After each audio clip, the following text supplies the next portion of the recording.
Bismillahirrahmanirrahim. Assalamualaikum warahmatullahi wabarakatuh. Alhamdulillah, salatu wassalamu ala rasulillah wa ala alihi wa sahbihi wasallam. Puji syukur kita panjatkan pada Allah. Salawat dan salam semoga tercurah pada Nabi besar kita Muhammad sallallahu alaihi wasallam. Baik pemirsa sekalian yang semoga senantiasa dirahmati oleh Allah, kali ini kita alhamdulillah berada pada pertemuan ke-75 dan sebentar lagi kita akan menghatamkan kitab ini, yaitu dari pembahasan harta haram muamalat kontemporer karya guru kita Ustadz Dr. Irwandi Tirmizi. Kita sudah masuk di sekolah fikih muamalat di serial ke-75, insya Allah sampai serial ke-80 biiznillah. Dan kita masuk pada masih dalam bahasan riba. Jadi kita memahami riba itu langsung dari contoh kasus. Ada kemarin deposito, sertifikat deposito, terus ada dalam sukuk. Nah, sekarang surat wesel dan diskonto bank. Ya, baik. Nanti sampai halaman 524. Silakan. Surat wesel atau Bill of Exchange. Surat wesel yaitu surat perintah tidak bersyarat untuk membayar sejumlah uang tertentu kepada seseorang yang disebut namanya atau kepada orang yang ditunjuknya pada tanggal pembayaran. Surat wesel tersebut harus memuat syarat-syarat yang ditetapkan dalam undang-undang. Surat wesel yaitu surat perintah tidak bersyarat untuk membayar sejumlah uang tertentu kepada seseorang yang disebut namanya atau kepada orang yang ditunjuknya pada tanggal pembayaran.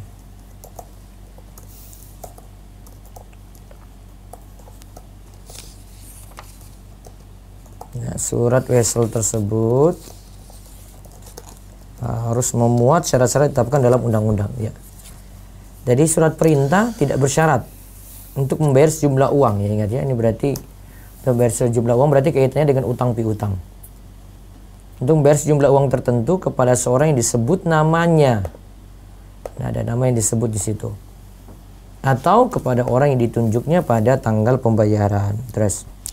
Ini berarti surat wesel dikeluarkan oleh sebuah perusahaan yang mempunyai utang kepada seseorang yang namanya disebut pada surat dan tertera dalam surat tersebut bahwa perusahaan yang mengeluarkan surat memerintahkan kepada pihak ketiga untuk membayar utang tersebut setelah jangka waktu tertentu. Ini dikeluarkan oleh sebuah perusahaan. Surat ini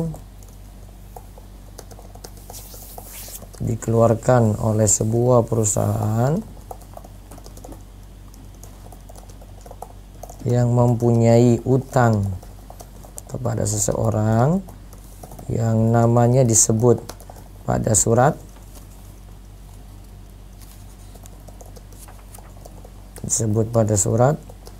dan tertera dalam surat tersebut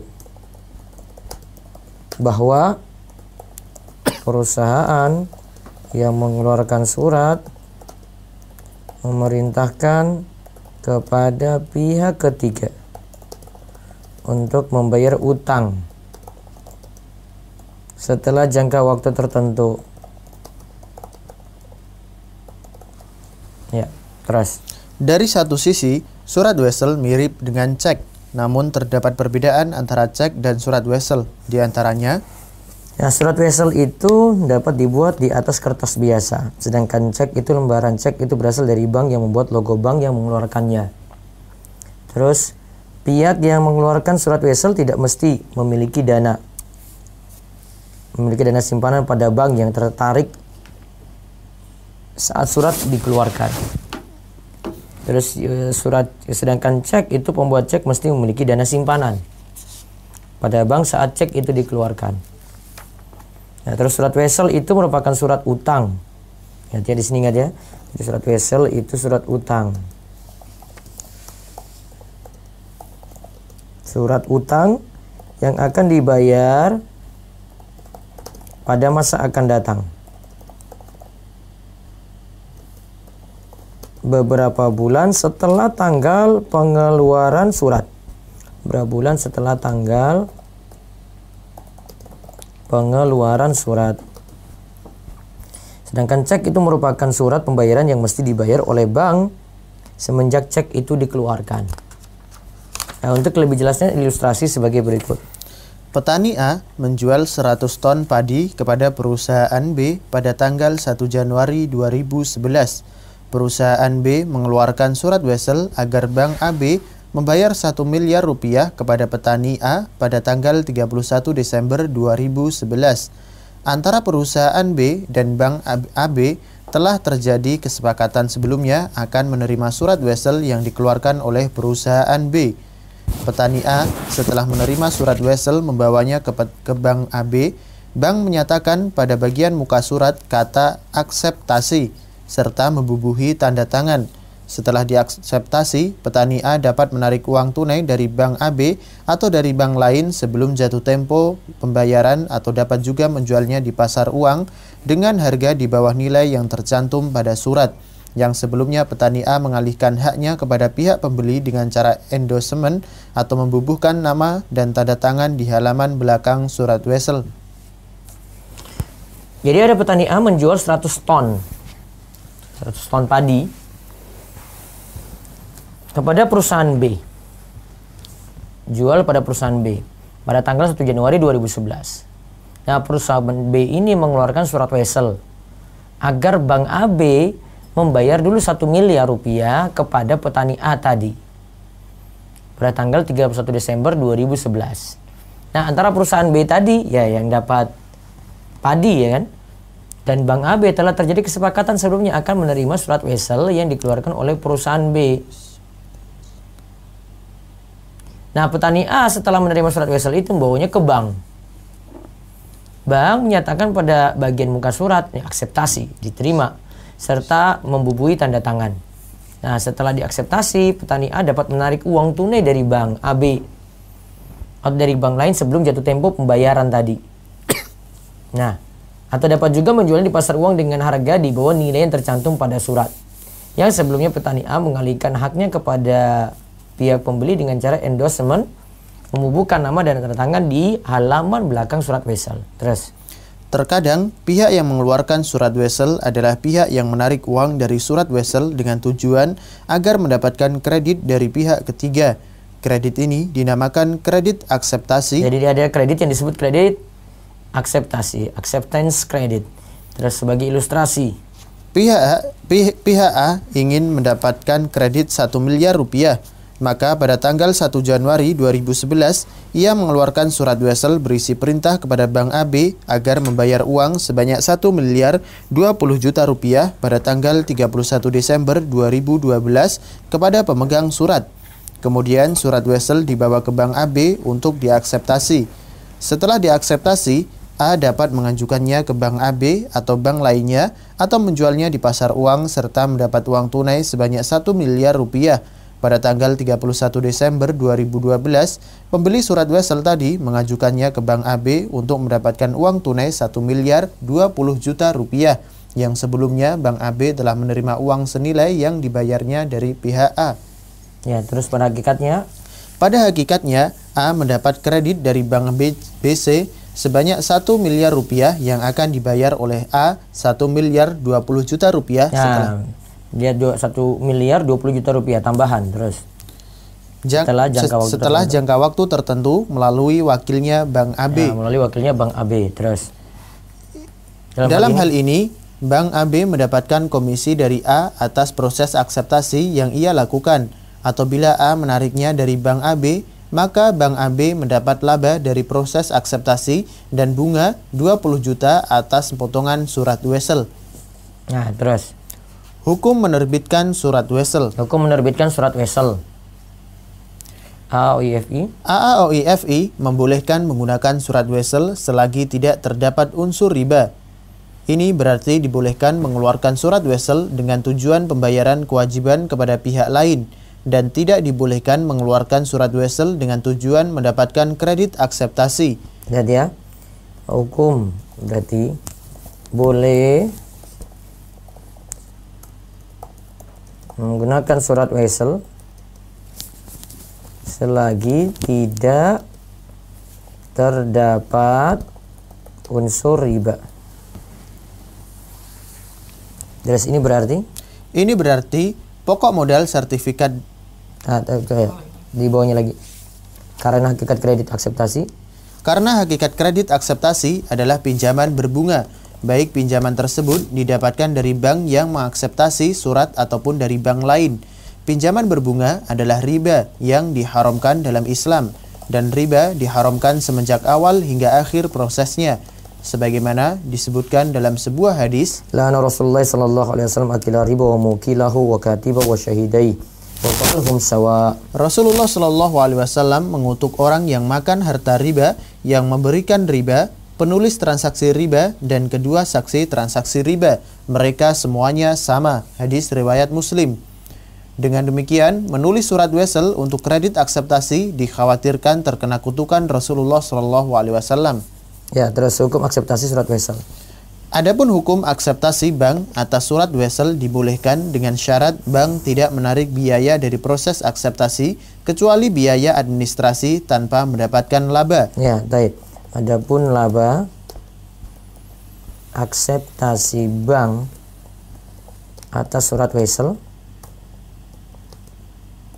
dibolehkan dengan syarat bank tidak menarik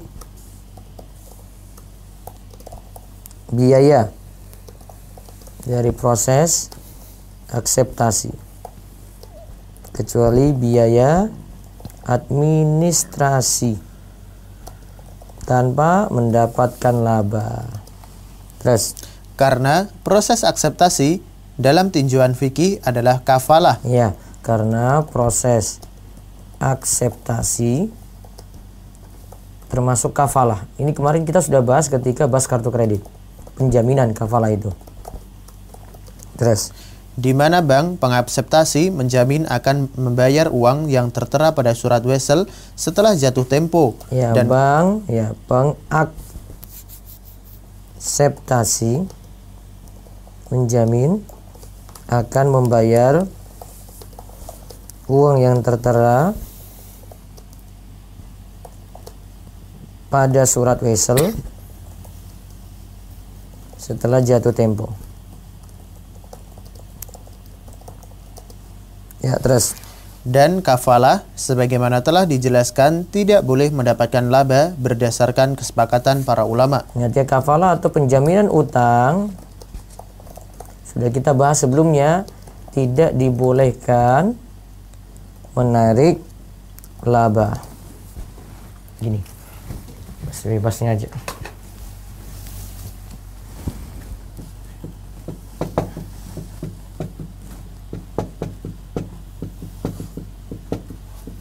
A berutang pada B, ini bank. C ini penjamin.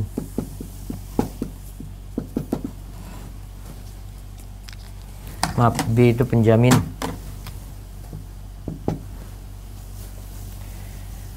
Untuk membayar utang pada penjual, di sini penjual.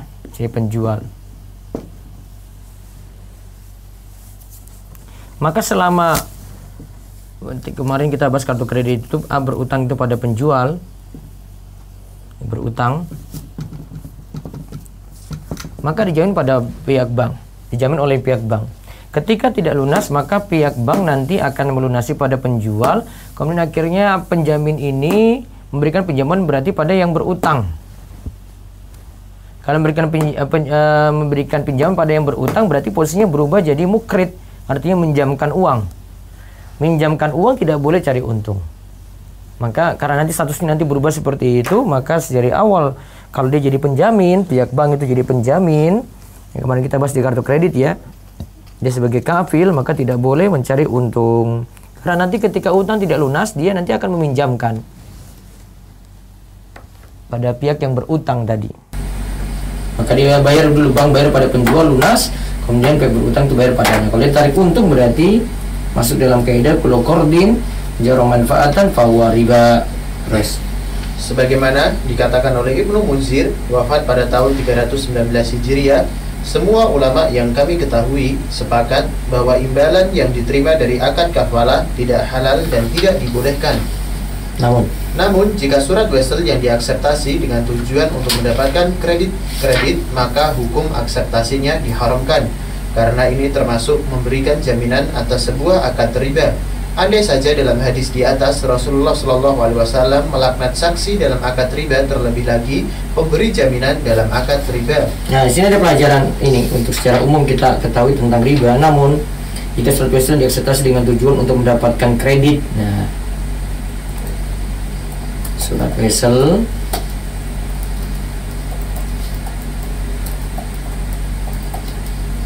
diakseptasi dengan tujuan untuk mendapatkan kredit,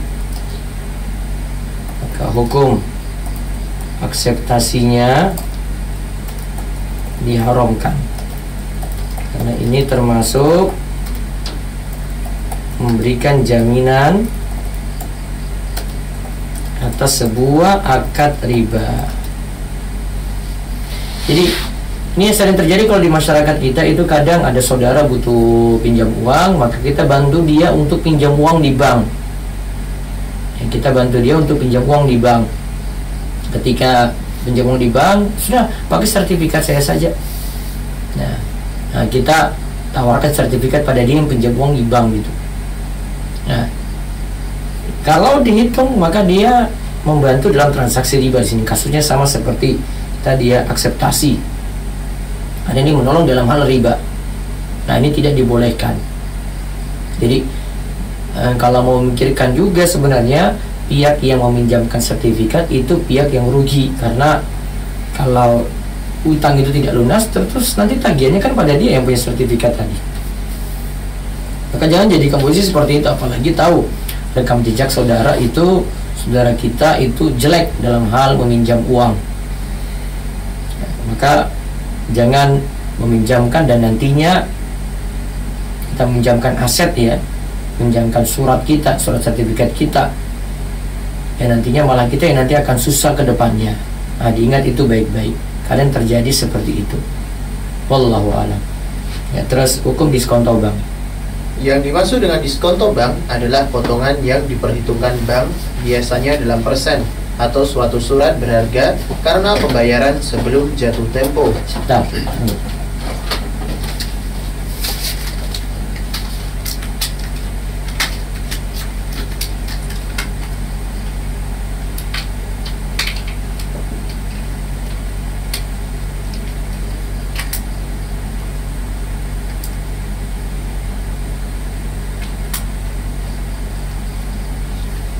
Ya. Kita lihat hukum diskonto bank.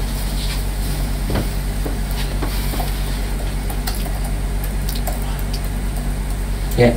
Yang dimaksud dengan diskonto bank adalah potongan yang diperhitungkan bank, biasanya dalam persen, atas suatu surat berharga karena pembayaran sebelum jatuh tempo. Potongan yang diperhitungkan bank, biasanya dalam persen,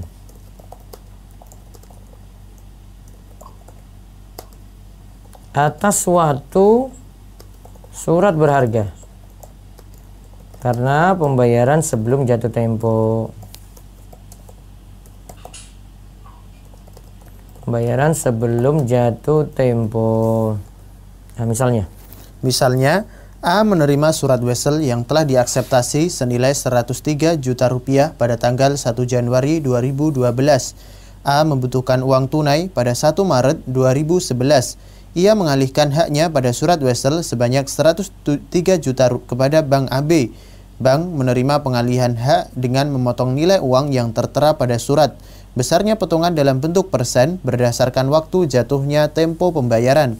Maka bank memberikan uang tunai kepada A sebanyak 100 juta rupiah, dipotong 3% dari nilai surat wesel. Jadi A menerima surat wesel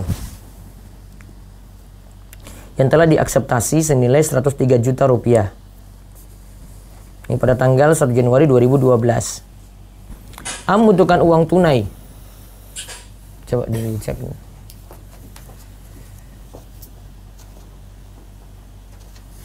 A membutuhkan uang tunai pada 1 Maret 2011. A membutuhkan uang tunai pada 1 Maret 2011, maka ia mengalihkan haknya surat wesel tadi sebanyak 103 juta tadi kan kepada Bank AB. Bank menerima pengalihan ini, memotong nilai uang sehingga bank itu hanya memberikan 100 juta saja. Bank hanya memberikan 100 juta saja.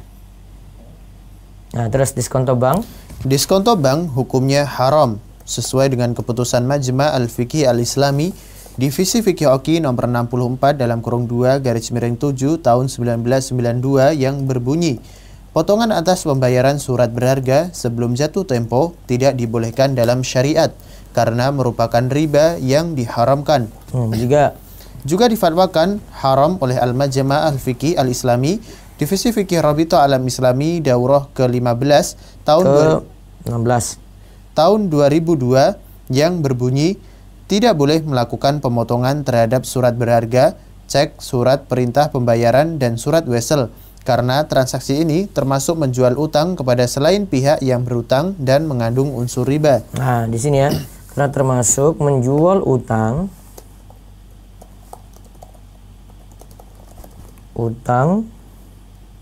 kepada selain pihak yang berutang dan mengandung unsur riba. Terus larangan diskonto bank juga dikeluarkan oleh AAOIFI pasal 16 tentang surat niaga ayat 5 yang berbunyi, tidak boleh memotong pembayaran surat berharga sebelum jatuh tempo karena hakikat diskonto bank adalah pinjaman berbunga. Di antara bukti yang menguatkan bahwa hal ini adalah riba yaitu bunga yang ditarik dari potongan tidak sama berdasarkan besaran nilai yang tertera pada surat dan lamanya tempo pembayaran, dan pinjaman berbunga disepakati hukumnya haram. Jadi situ ada pinjaman berbunga. Terus dari fatwa lembaga-lembaga fikih Islam berskala internasional di atas, jelaslah bahwa diskonto bank hukumnya haram termasuk riba. Karena tujuan dari proses pemotongan pembayaran surat berharga bahwa pemegang surat ingin mendapatkan uang tunai yang dibutuhkannya dengan cara membawa surat ke sebuah bank. Pihak bank biasanya belum lagi menerima sejumlah uang yang tertera pada surat dari pihak pembuat surat. Maka bank memberikan pinjaman kepada pemegang surat di bawah nilai yang tertera pada surat. Besarnya pemotongan sebanding dengan lamanya jatuh tempo pembayaran yang tertera pada surat. Jumlah potongan tersebut sama dengan bunga dari pinjaman yang diberikan kepada pemegang surat. Setelah pemegang surat mengendos surat wesel, pada saat jatuh tempo pembayaran, pihak pembuat surat membayar nominal uang sama dengan nilai yang tertera pada surat. Ini pada hakikatnya pembuat surat membayar utangnya yang terlebih dahulu dibayarkan oleh bank. Jadi pada hakikatnya pembuat surat membayar utangnya yang terlebih dahulu dibayarkan oleh bank. Terus karena hakikat diskonto adalah pinjaman berbunga, maka diskonto hukumnya haram. Ya baik, ini sekarang pembahasan terakhir. Jadi setelah ini bisa kita nanti buka tanya jawab, bisa siap-siap mengajukan pertanyaan lewat Zoom, Kobar, Islam Academy, lewat resen ataupun chat. Pertanyaan umum dibolehkan, bisa resen dari sekarang. Terus bisa juga lewat WhatsApp 0812-281-85131 atau bisa telepon langsung di nomor 0812-281-85131. Sekarang solusi Islami untuk diskonto bank. Ada beberapa alternatif yang diajukan oleh para pakar ekonomi Islam agar diskonto bank menjadi halal. Di antaranya, 1. Pihak bank sama sekali tidak memotong pembayaran surat berharga, akan tetapi membayar penuh sama dengan nilai yang tertera pada surat wesel. Itu ya, pihak bank sama sekali tidak memotong. Tadi kan 103 juta cuma dikasih 100 juta, nggak boleh. Pihak bank sama sekali tidak memotong pembayaran surat berharga.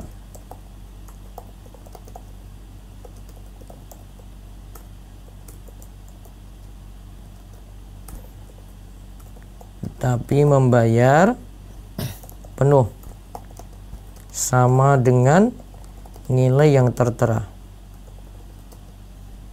pada surat wesel. Ya, terus alternatif ini memang sesuai dengan tinjauan fikih, akan tetapi akan merugikan pihak bank. karena bank tidak mendapatkan laba dari proses tersebut. Padahal semua orang tahu bahwa bank konvensional maupun syariah bukanlah lembaga sosial yang memberikan kredit tanpa mengharap laba. Oleh karena itu, alternatif ini tidak realistis. Ya, terus alternatif kedua. Bank menukar surat wesel atau surat utang dengan barang dan bukan dengan uang tunai, seperti menukarnya dengan saham dengan nilai di bawah nilai yang tertera pada surat, dan kemudian pihak termaslahat menjual saham tersebut kepada pihak lain untuk mendapatkan uang tunai. Dengan demikian yang terjadi bukanlah pemotongan, akan tetapi yang terjadi adalah jual beli surat utang dengan saham yang didasarkan atas kerelaan kedua belah pihak mengenai harga. Dalam tinjauan fikih ini dinamakan bai' dain li ghairi man huwa alaihi. Hal ini dibolehkan dalam mazhab Syafi'i, riwayat dalam mazhab Hambali, dan didukung oleh Ibnu Taimiyah dan Ibnu Qayyim. Baik, alternatif kedua ini bagus. Bank menukar surat wesel atau surat utang dengan barang dan bukan dengan uang tunai. Nah, yang terjadi bukanlah pemotongan utang, tetapi yang terjadi adalah jual beli surat utang dengan saham yang didasarkan atas kerelaan kedua belah pihak mengenai harga. Baik. Wallahu a'lam bishawab. Ya, ini berarti masih masuk dalam contoh masalah riba dalam surat berharga. Ya, kita sisa satu pembahasan lagi untuk surat berharga insyaallah di pertemuan besok pagi. Baik. Silakan jika ingin bertanya, kami buka dulu dari Zoom. Bisa lewat raise hand, monggo.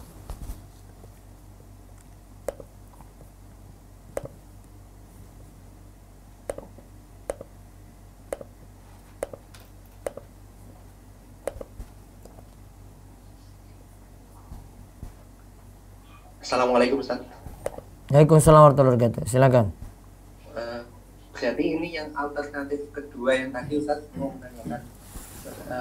Ini dia itu bagaimana yang saja bisa diulangi lagi Ustaz? Kan jual kan surat wesel tadi itu kan bisa fungsinya seperti uang. Jadi digunakan seperti uang untuk beli barang. Kalau beli barang boleh. Namun kalau surat dari banknya itu mengganti dalam bentuk saham gitu Ustaz? Iya. Ganti dalam bentuk saham. Berarti dengan kesepakatan yang memberikan surat wesel itu ke bank nanti diubah menjadi saham gitu Ustaz ya? J. Kalau itu memungkinkan. Tapi kalau misalnya dari pihaknya bank itu menarik suatu administrasi gitu boleh nggak Ustaz? Nggak boleh berarti. Karena kalau administrasi. Jangan-jangan akal-akalan lagi, nanti dicek lagi itu. Bisa jadi akal-akalannya di situ. Ya khawatirnya kan kadang itu kan sedikit-sedikit dianalogikan administrasi, padahal kan maksudnya dia mengambil keuntungan dari itu kan Ustaz ya. Nah, mau tanya lagi Ustaz, yang kedua ini ada titipan dari teman. Ya. Jadi ada suatu marketplace Ustaz, itu ya. dia itu menerima fotonya misalnya dalam bentuk pemandangan yang Ustaz ya, kita fotonya dianggap aja halal. Nah, terus foto itu dijual oleh marketplace Ustaz.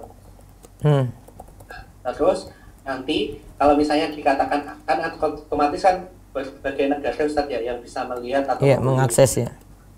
Ya, marketplace itu. Terus dia misalnya dari Amerika itu membeli foto tersebut misalnya senilai dengan $20. Nah, terus nanti pembayarannya itu melalui PayPal Ustaz. Melalui PayPal, ya.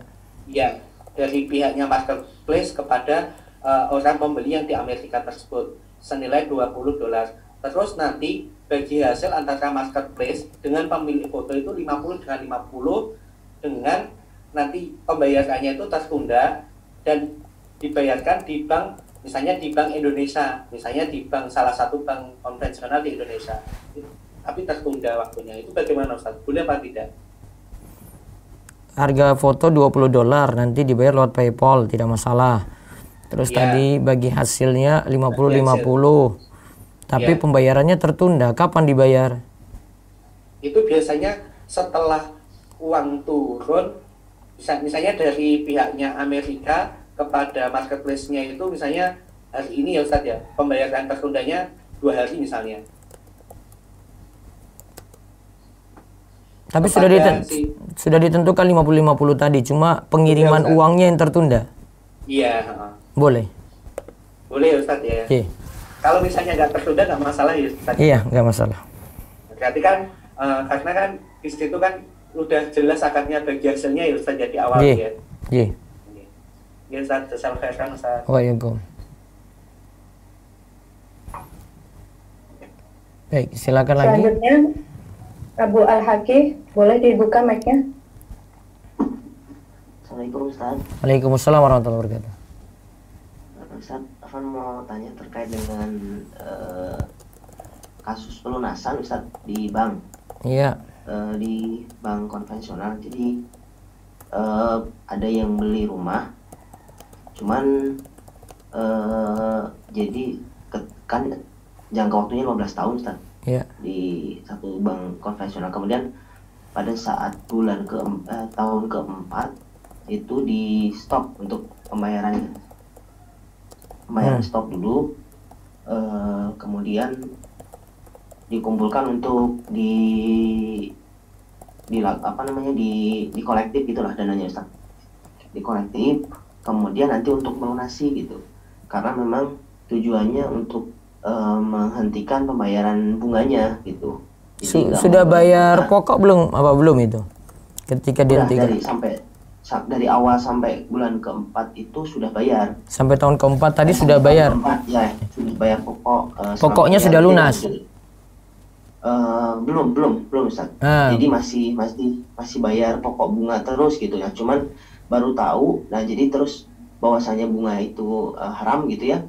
Itu mengajukan ke pihak bank untuk bayar pokok dulu gitu, diprioritaskan pokok dulu, kalau bisa bahkan diajukan untuk tidak bayar bunganya. Iya. Tetapi ditolak sama bank, Iya. ditolak berkali-kali dan memang sudah mengajukan lagi ditolak, kemudian tetap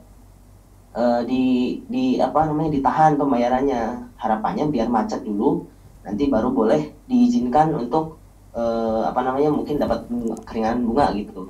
Nah ternyata pas bulan itu beberapa bulan kemudian itu mengajukan dengan bawa uang tunai hasil yang memang niat, jadi ada niat untuk melunasi gitu Ustaz.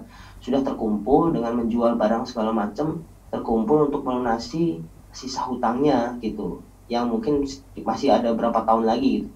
Nah pada saat ke bank ternyata ya sampai singkat cerita diterima Ustaz gitu, karena memang ada negosiasi, jadi nggak mau bayar bunga, nggak mau bayar dendanya sama penalti gitu, dan itu diterima Ustadz gitu, diterima sampai ada dikasih kwitansi untuk pelunasan gitu, jadi uangnya disetorkan ke pihak bank, jadi ada surat lunas gitu Ustadz. Nah itu pertama, pertanyaannya itu boleh atau tidak, melanggar secara syariat, melanggar atau tidak. Yang kedua, bagaimana status rumah itu setelah pelunasan itu Ustaz gitu, sebaiknya? Kalau status rumah sudah sah jadi milik yang beli kredit tadi.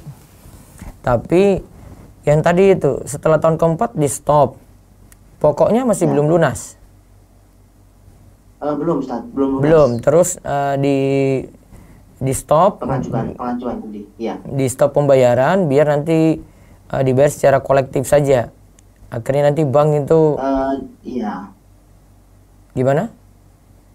Iya betul Ustaz. Iya, akhirnya bank nanti kan nagihnya sudahlah sekarang mau lunasi berapa begitu.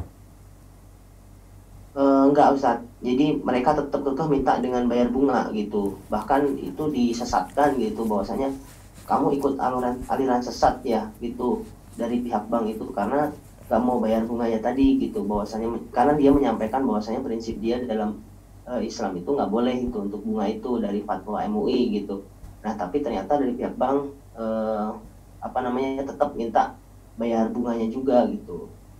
Nah, Terus. tapi si pembeli rumah ini tetap kekeh gitu pendiriannya, apa ya istilahnya, mungkin teguh pendiriannya ingin bayar pokoknya bayar pokoknya aja dulu. Iya, nuntut aja tetap bayar pokok.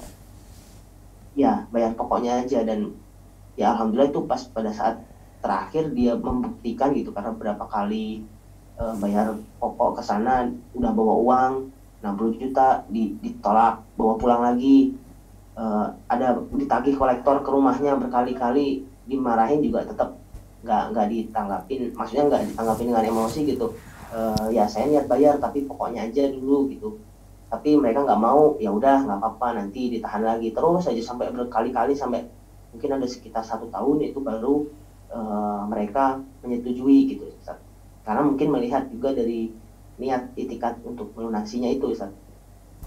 Nah gitu aja kalau gitu. Berarti boleh Ustaz, ya nggak apa-apa ya, artinya khawatir ada hadis yang itu Ustaz yang seolah-olah menunda-nunda pembayaran itu atau ada niat untuk Yang penting ada niat untuk niat untuk Ya. lunasi pokok. Ya. Artinya saya sudah punya uang misalnya untuk lunasi pokok, tapi pihak bank belum mau menerima, gitu aja. Iya. Yang penting sudah siapin uang untuk lunasi pokok dulu, jangan belum punya uang. Iya, dikumpulkan. Iya. Iya, dikumpulkan. Bilang saya mau bayar tapi cuma pokok aja gitu. Oh, iya. Alhamdulillah. Terus yang kedua Ustaz, boleh ya Ustaz? Iya. Ada kasus lagi nih, jadi dari tetangga ada titipan minta tolong beli handphone di toko elektronik gitu Ustaz. Iya. Pada saat dibawain uang tunai, ternyata pas nyampe sana kurang Ustaz uangnya.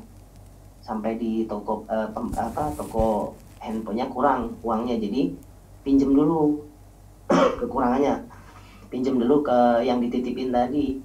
Nah kemudian pas pulang ke rumah dikasih tambahan Ustaz, dikasih tambahan apa namanya, mungkin dikasih uang ongkos gitu loh Ustaz. Nah atau ucapan terima kasih gitu, dan kemudian ada bayar kekurangannya tadi Ustaz, yang dia pinjem tadi gitu. Nah itu kira-kira gimana Ustaz, karena ada akad pinjam, seolah ada akad jual pinjamannya juga gitu. Makanya akad di awal jangan mengikat. Bilang aja, maaf, saya cari dulu barang. Oh gitu. Jadi seandainya tidak jadi dibeli, ya sudah kembalikan uangnya lagi gitu. Ya sudah, bukan kembalikan uang, bukan kembalikan uang. Yang penting tidak mengikat. Kalau barang sudah ada, dia tawarkan lagi gitu. Itu lebih aman ya. Lebih aman ya. Tapi cuma nitip aja sih Ustaz, ini nggak ada niat untuk mengambil keuntungan gitu. Ya, itu kan tadi ambil untung itu. Bukan ambil untung Ustaz. Jadi gini, maksudnya yang membelikan itu karena kurang ininya Ustaz, apa namanya? Terus dia tambahin, pinjam uangnya dulu. Dia ternyata ketika gitu. dilunasi, terus dikasih uang tambahan lagi oleh dikasih uang tambahan oleh orang yang nitip tadi. Betul. Nggak masalah. Gitu. Boleh. Nggak masalah Ustaz. Iya. Tapi bukan menjadi kelebihan dari atau ada nilai manfaat. Karena tidak disyaratkan di awal, boleh. Oh, gitu. Iya. Baik Ustaz. Syukur Ustaz, jazakallahu khair. Ya, baik, satu lagi dari Resen baru ke chat, monggo. Nah Ustaz, Tafadholi Ukhti Sayyidah, silahkan dibuka mic-nya. Assalamualaikum warahmatullahi wabarakatuh. Waalaikumsalam warahmatullahi wabarakatuh. Ini saya mau bertanya tentang jual beli. Iya. Jadi saya kemarin tuh ada pembelian 2 bidang tanah, tapi 1 bidangnya belum dibayar gitu Ustaz. Jadi sebenarnya sistemnya borong misalnya kan tanah A, anggaplah tanah A kita bilang itu luasnya lebih kecil dari tanah B ya gitu. Nah, jadi waktu itu kita sudah bersepakat dengan penjual bahwa yang B itu ya harganya saya nawar supaya sama dengan harga tanah A. Katakanlah misalnya tanah A itu jadi 150 juta, jadi yang B pun saya tawar jadi 150 juta. Waktu itu sudah deal secara akad. Jadi tapi yang B belum saya bayar Ustaz, nanti saya bilang gitu kan, tunggu yang A ini selesai sertifikatnya, nanti yang B saya lanjut untuk bayar gitu Ustaz. Yeah. Nah jadi setelah yang A, sertifikat A ini sudah selesai, hampir selesai, Ustaz, ternyata penjual menaikkan harga yang tanah B ini. Dia mengatakan kalau ada orang lain yang mau beli dengan harga mahal gitu, Ustaz. Itu gimana ya, Ustaz? Maksudnya apa? Sudah deal belum itu? Sudah deal sebelumnya apa belum? Iya, sudah deal, Ustaz. Artinya kan saya borong gitu, saya mau borong saja dengan yang B, sekalian saya yang beli gitu waktu itu. Jadi harganya sama dengan harga yang tanah A gitu, Ustaz. Tapi karena sudah berapa jalan ini, ternyata si penjual menawarkan tanah itu ke orang lain yang mau harga lebih tinggi. Jadi dia memaksakan saya untuk harganya normal kembali gitu, Ustaz, di awal-awal gitu, Ustaz. Jadi ya saya juga itu jadi sebel aja, Ustaz. Iya, itu sebel karena dia yang penjual itu kemasukan pembeli kedua, dia membuat konflik antara penjual pertama dengan pembeli pertama gitu. Sebenarnya kayak gitu-gitu diperbolehkan nggak sih, Ustaz? Maksudnya itu menjual atau membeli di atas jualan saudara kita, sedangkan masih dalam proses transaksi, itu kan akan buat orang kecewa. Si penjual nggak merasa di situ, tidak merasa merugikan orang kayaknya. Dia cuma mementingkan dirinya. Ya akhirnya saya sih nggak jadi aja deh daripada. Nah gitu aja, Bu. Daripada mangkel di hati. Ya, satu lagi boleh nih tentang ini waris, Ustaz. Soalnya ini ada titipan pertanyaan dan kayaknya ini. Jadi gini, ini saudara saya tuh sepupu lah gitu, Ustaz, perempuan lah gitu. Jadi dia udah menikah, punya anak perempuan 2 orang. Jadi suaminya tuh meninggal. Nah, ini karena kemarin ini meninggal gitu, Ustaz. Jadi dari pihak keluarga laki-lakinya ini masih punya ibu dan saudara-saudara lainnya gitu, ada 2 laki-laki 1 perempuan. Jadi yang suami ini masih punya ibu. Nah, dari pembagian waris ini apakah ibu sama saudara-saudaranya itu mendapat bagian juga, Ustaz? Karena dia hanya meninggalkan 2 orang anak perempuan. Yang dapat anak perempuan ibu saja sama istri, sedangkan saudara tidak. Saudara hajib. Saudaranya siapa itu, Bu? Halo? Halo?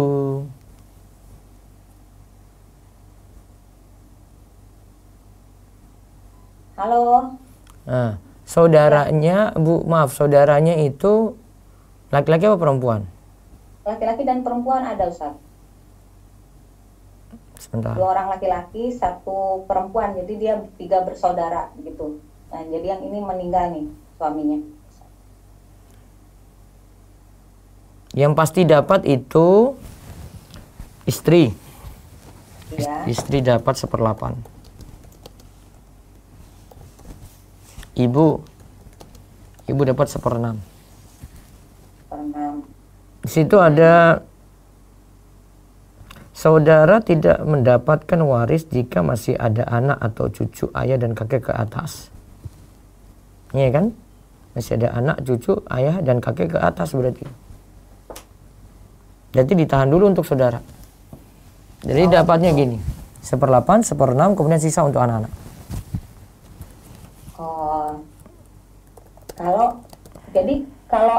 Kalau dia hanya punya anak perempuan, ibunya keluar gitu, harta itu keluar untuk keluarga dari laki-laki gitu. Jadi kalau misalnya dia punya anak laki-laki gitu, Ustaz.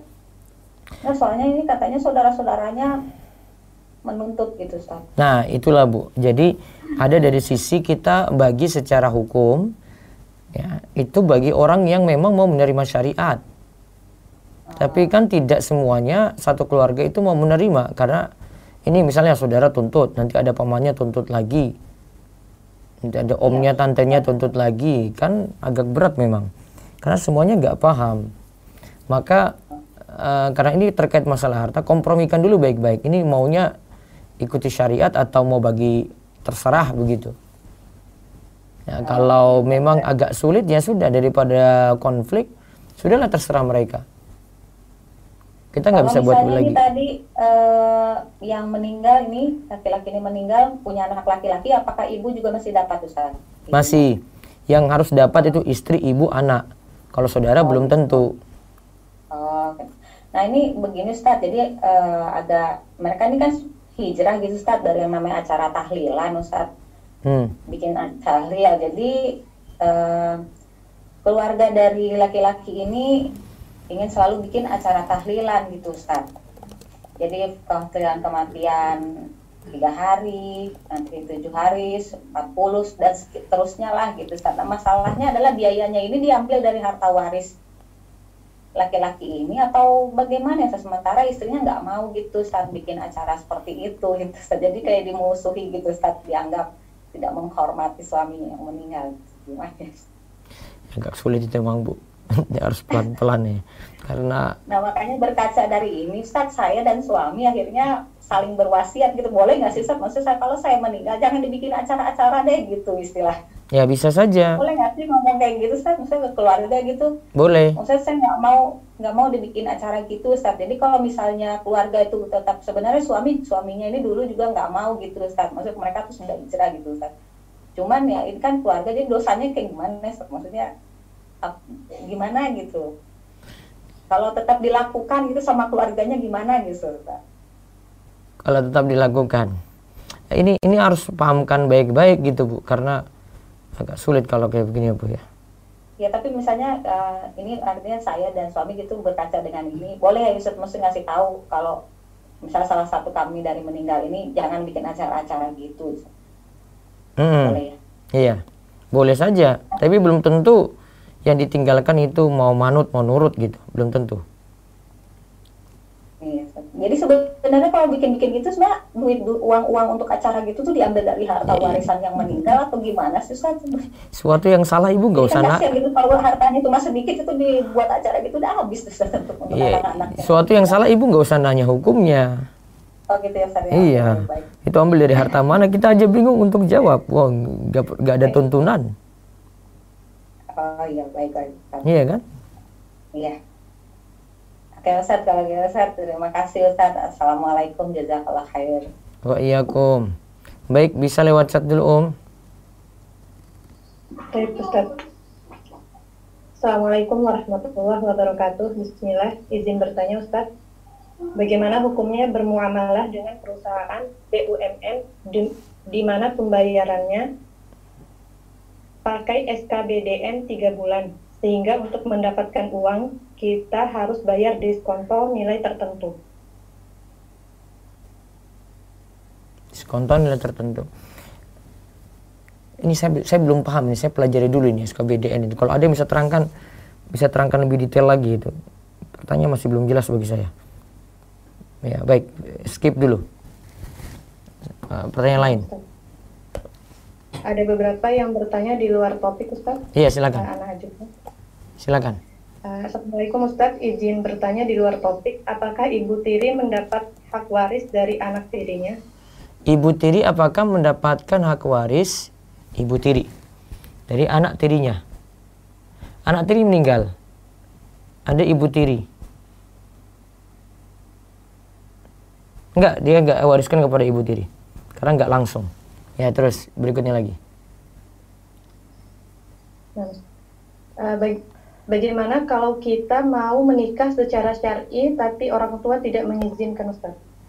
Kita mau menikah secara syar'i tetapi orang tua tidak mengizinkan.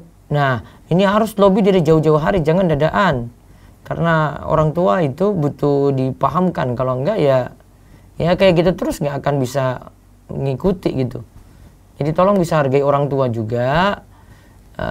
Mudah-mudahan bisa pahami orang tua ini keadaan seperti ini gitu. Wallahu a'lam. Baik, terus satu lagi lewat chat. Nah, Ustaz. Bismillah Ustaz, saya dan istri rencana mau ikut kegiatan family gathering pada suatu acara di komunitas. Di satu sisi rencana pertemuannya juga ada kegiatan memperingati hari jadi komunitas yang kesekian tahun. Kami berniat menghadiri dengan niat menjaga ukhuwah, tapi tidak ada niat untuk kegiatan memperingati hari komunitas. Dalam kasus ini, apakah kami boleh menghadiri kegiatan tersebut, Ustaz?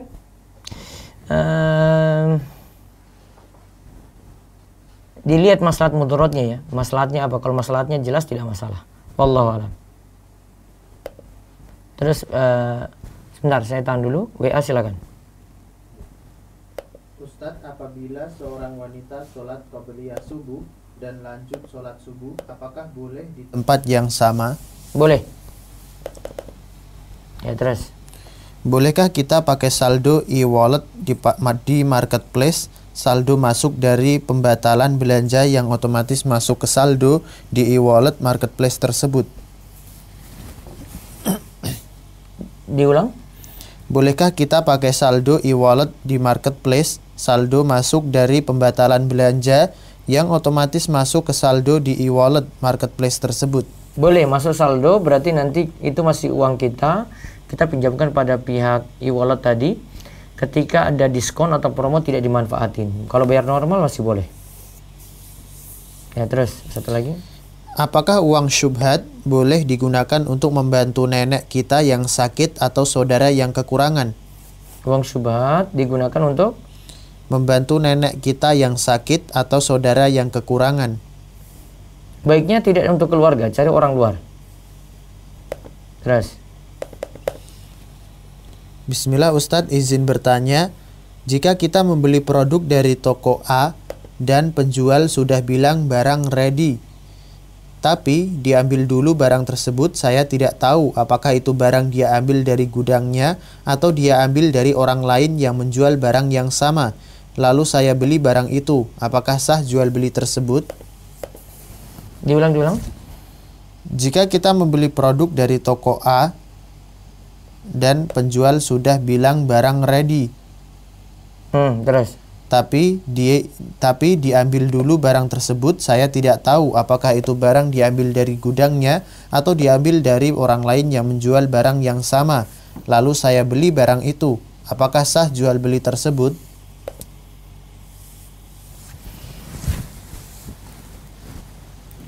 Pending dulu. Terus lanjut lagi satu. Sudah, Ustaz. Baik, terakhir dulu lewat resen silakan. Baik Ustaz. Bapak Doli, Ibu Sylvia Khoidir, boleh dibuka mic-nya? Assalamualaikum Ustaz. Waalaikumsalam warahmatullahi wabarakatuh. Nanya tentang ini Ustaz, puasa Ayyamul Bid kan tanggal 14, 15, 16. Nah kalau seandainya kita kena haid di tanggal itu, boleh nggak kita puasa di tanggal setelahnya? Sebentar, awalnya darahnya itu darah apa? Haid. Awalnya darah haid. Bersihnya pas tanggal 16, 17 sudah bersih gitu kan.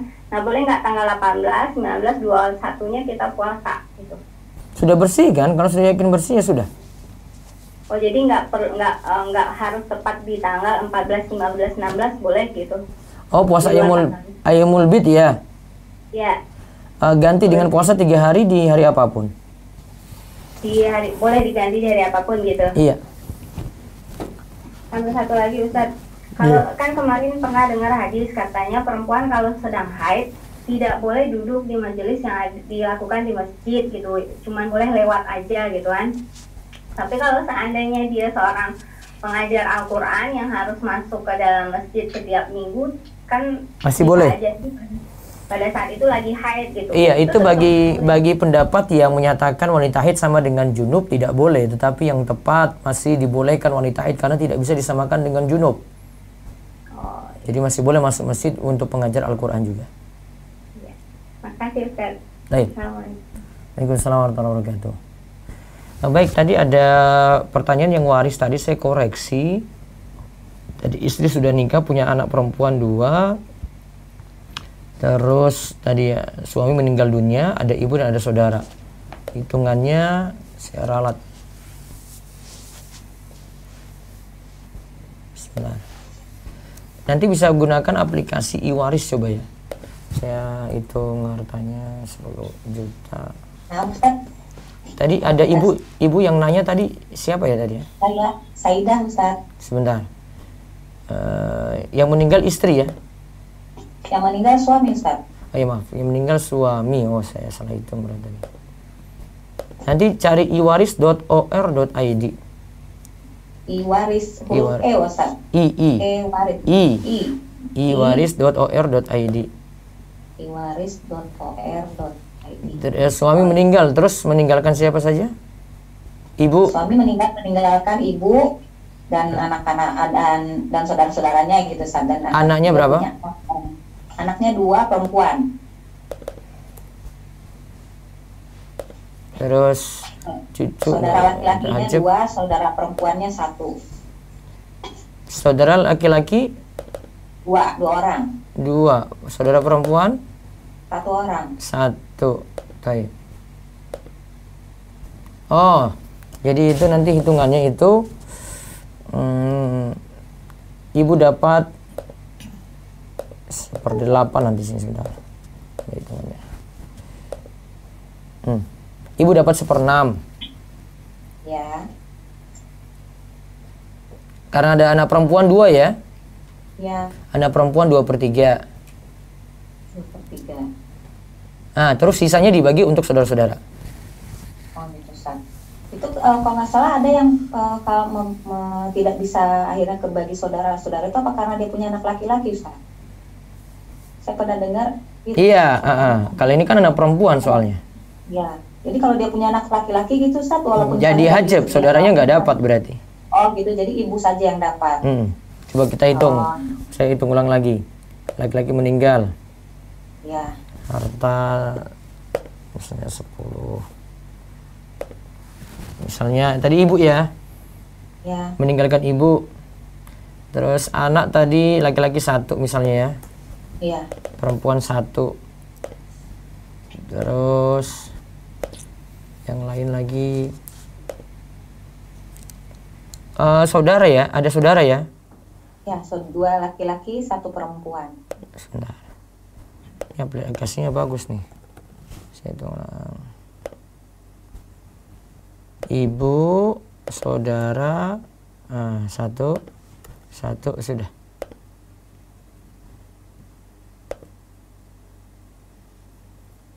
Kakek nggak ada. Nggak ada, udah pada meninggal semua. Saudara nggak hitung? Oh, saudara nggak hitung ya Nggak kalau hitung, karena ada ada laki-laki, iya. ya. Oh gitu Ustaz. Jadi kalau misalnya tadi ya dia meninggal yang adanya cuma bapaknya gitu Ustaz, bukan ibu gitu. Walaupun anaknya dia perempuan, saudaranya juga dapat Ustaz. Benar.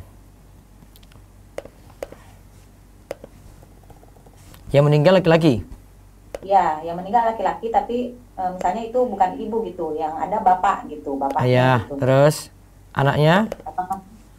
Anaknya perempuan gitu Ustaz. 2. Iya, kembali laki-laki? Nggak ada lah. Ini yang benarnya maksudnya Ustaz, yang kalau yang sekarang dia perempuan aja gitu Ustaz. Apakah saudara-saudaranya juga dapat kalau dia Cucu ada? Cucu? Belum ada Ustaz. Oh kan. Nah? Terus ini sudah. Berarti dapat ayah 2 anak perempuan tadi 2/3. Sisanya untuk ayah. Saudara nggak dapat kalau gitu. Saudara nggak dapat. Karena bapak ya. Tapi Iya. kalau misalnya tadi perempuan, kalau yang ibu berarti saudaranya tetap dapat. Iya, karena ada anak perempuan 2 kan, ibu ya. Ya. Ya dapat. Oh, gitu, Bisa pakai itu aja, nanti jelas kok nih. iwaris.or.id ya. Baik, terima kasih Ustaz. Iya.